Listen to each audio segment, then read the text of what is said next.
I just wanted to first take a second to thank everyone for participating in the D&D with You One Shots West Marches style campaign that we have been doing here at Unity Gaming. We started this back in January, and it has been a roller coaster ride, all fun and shrills. But a lot of work and a lot of changes that we've been making as we listen to the players and the DMs, and just wanting to make this an experience that's best for everyone. I do want to thank everyone for participating in the May giveaways. After this video, we'll be doing all the giveaways for the dice. So once again, thank you for either playing as a player or coming and being a guest DM. It was a lot of fun, and a lot of exciting things are happening, and we're going to make some changes in order to keep those exciting things to continue to happen.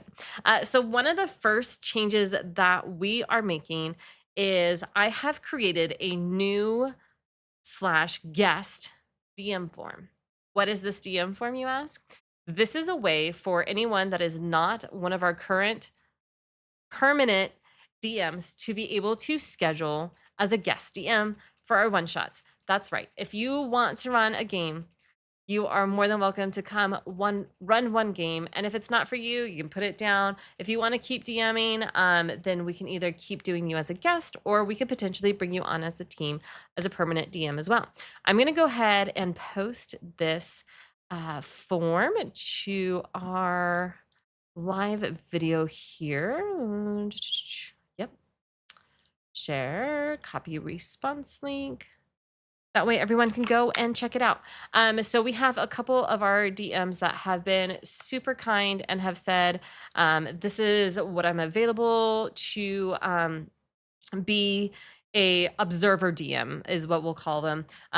We kind of joked around with it. The adult in the room, basically, they're going to do a lot of the paperwork side for you. They're going to prepare your players, pull up your player sheets for you, basically sign in all of your players to the game. You still have to set up the Roll20 and have your whole D&D one shot prepared. But as far as the stuff that the DMs do on the backside of stuff, as far as recording who came to the game, who might have been late to the game, who got what in the game, the adult in the room or the observing DM is going to be doing all of that. Also, if a situation arises where maybe a player isn't being a cordial person, maybe they're new to Unity gaming and they don't understand our code of conduct quite well, the observing DM will also take that player and work with them in order to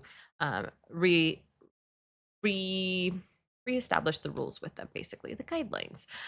So it takes off some of the stressors, and it also, if a new DM that doesn't have a lot of D&D experience has a lot of questions as far as the exact rules, how the rules read, the observing DM will be there in order to help answer those questions throughout the game. That way the game can continue and not get stuck on a set of rules. So that form is available now, and we can start getting you scheduled as soon as I guess this week. What's today? Sunday? Yeah. So today's like the first day of the week. Count it that way, right? Or next week if you start your weeks on Monday, whatever works. So that is the first thing that we're doing, is we're going to continue the guest DMs. We're just kind of streamlining this a little bit better. That way we can get you scheduled in a timely manner, and it's not all like relying on me who wants to get scheduled when. So that's one of the pluses that is coming out of this. Another great plus that is coming out of the guest DM situation that we ran in May is we have 2 new permanent DMs. We have officially invited Naps and Violettis to the D&D with You DM team. That's a mouthful. And they have both said yes. So we have both of those folks. Violettis has quite a bit of experience running D&D West March style campaigns in the past, and I got to play with him as a player for a couple months, and he is a lot of fun, very kind-hearted, and just very, very well versed in the rules of D&D. So exciting addition there. And then another addition is Naps. Naps is actually an I'm not gonna say oldie, because I'm not gonna call him out on his age. That'd be rude. But he has a lot of DMing experience from like Um, version 3. Wow. Editor broken. That's going to be great for a video. He, so, third edition. There we go. He used to DM a lot. First edition. Oh man. Okay. I wasn't going to call you out on your age, but, so he has a lot of old school experience DMing and also, current experience playing as well, and he did a phenomenal job running his one shot. So he's also been enjoying this campaign setting with his kids, which has been such a pleasure to watch. I think a lot of players and a lot of DMs have been really enjoying the family bonding experience that we've gotten to see out of Nap's family. So huge pluses there. Really exciting things there. All right, this is the big announcement, and I want everyone to woosah for a minute because it's gonna sound a little scary at first when I announce this, and it's gonna make quite a bit of changes, but in the long run, it's gonna be beneficial to everyone. So a huge change that we're making to the West Marches style campaign is well, let's lead up to it. So when I started playing Dungeons and Dragons, um, the main way to level up was experience. You had to count your experience. You had to write down every session, how much experience you got that session, and add it up. And when you hit your level milestones in experience, you got to level up. And that was the main way that I ever saw campaigns ran, even if you were doing whether it be one shots or whether it be long term campaign situations, it was always an experience based leveling system. This day and age, it has changed dramatically. And I wanted to stick with that because that's the way I grew up with D&D and I really loved that experience. I'm a big math person, so it was fun. It was fun, easy math that, had rewards at it.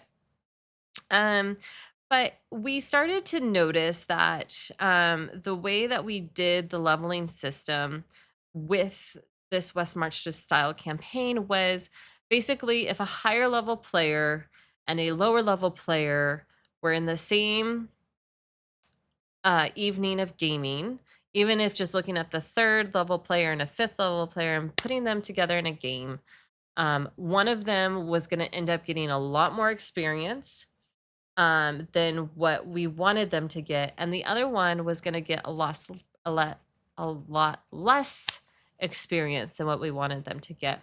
So we hem and hawed about this, because we were averaging the experience. So basically, all the players that were there that night, we said how much experience we wanted them to get, we put them all in a bucket, and then we average it out across the board. Um, so we hem and hawed about this, and we were also using that experience pool for what the DMs could put in their session for the monsters, the CR rating, the difficulty rating.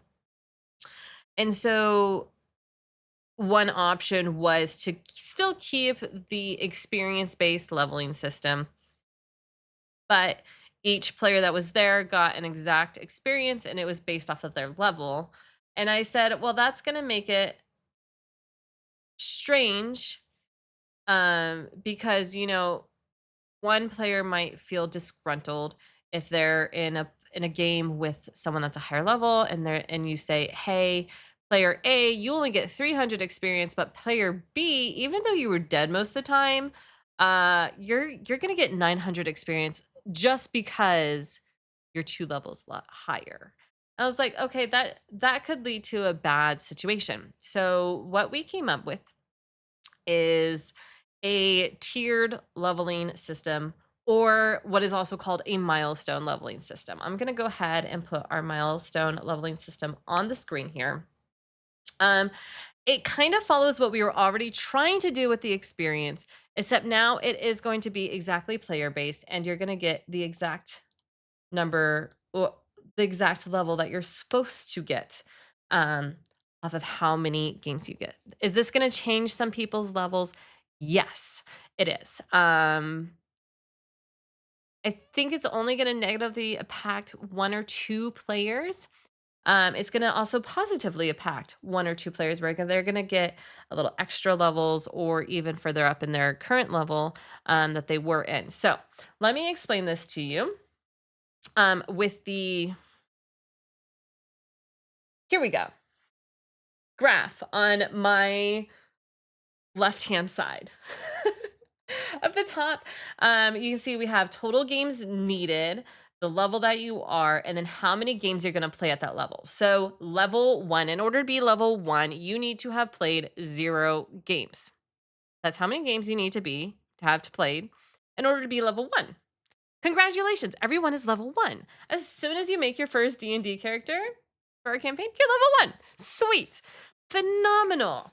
After that, it kind of scales. So at level one, we only want you to play one game. A lot of people find level one, level two kind of boring. So we want to get you through those first couple levels pretty quickly. That way you can start getting into your subclasses and start really having options as far as your actions and your bonus actions and developing your characters. So level one, you only need to play one game and then you level up to level two. So the total games that you need in order to be level two is one game.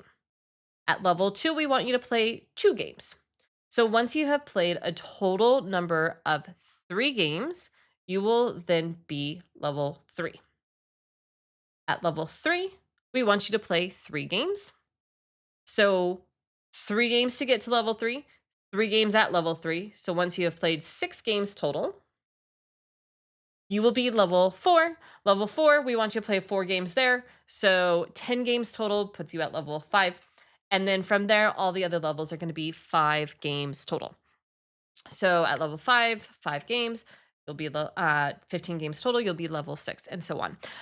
Throughout this next week, I'm going to be very busy sending everyone how many games they've played on each of their characters and what level that currently puts them as well. So don't be surprised if I message you and just letting you know, hey, really appreciate you participating. This is how many games your character has played in so far. This is what level they are, and this is how many more games they need to play in order to get to the next level. So I will be providing that to each and every one of you over the next week. So give me some time, y'all. We are doing Vacation Bible School, and also I'm still rating on WoW, and so trying to juggle all the things. So I'll be fitting this in my schedule as I can. If you don't get a message from me right away, I will definitely get there. That is our major announcement. So I'm going to go ahead and stop the recording after I say. Thank you so much for watching, guys. I really appreciate everyone for participating in the D&D with You campaign. It has been such a joy getting to know everybody, getting to watch them grow as D&D players, but also getting to watch people get to know each other across the board. We have a lot of players that don't get to interact outside of D&D and other situations, and so it's been such a pleasure getting to know everyone, and really appreciate you watching and enjoying our D&D games. See you later. All right. Did I stop recording?